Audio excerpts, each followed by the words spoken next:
തീർച്ചയായും സാർ, വളരെയധികം വ്യക്തമാണ് ആ വാക്കുകൾ. ജോസ് സാർ, പൂർത്തിയാക്കാനുള്ളത്.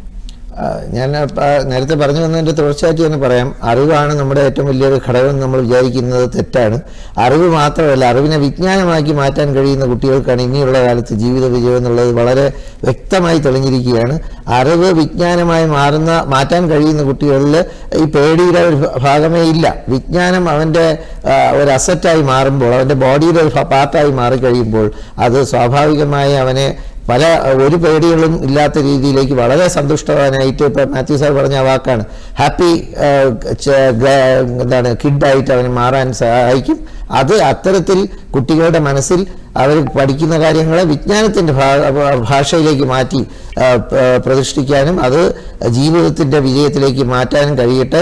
എല്ലാ പരീക്ഷ എഴുതാൻ പോകുന്ന എല്ലാ കുട്ടികൾക്കും. പിന്നെ ഒരു കാര്യം കൂടിയുണ്ട്, പരീക്ഷ ഈ 10ാം ക്ലാസ്സിൻ്റെ അല്ലെങ്കിൽ +2ൻ്റെ ഒന്നും പരീക്ഷകൾ നിങ്ങളുടെ ജീവിതത്തിലെ ആദ്യ പരീക്ഷകളിലൊന്നാണ്. അതിന് ഇനി എത്രയോ പരീക്ഷകൾ നിങ്ങളുടെ ജീവിതത്തിൽ ഇനി എഴുതേണ്ട കാലമാണ് നിങ്ങളുടെ മുന്നിലുള്ളതെന്ന് മാത്രം ആലോചിച്ചാൽ മതി.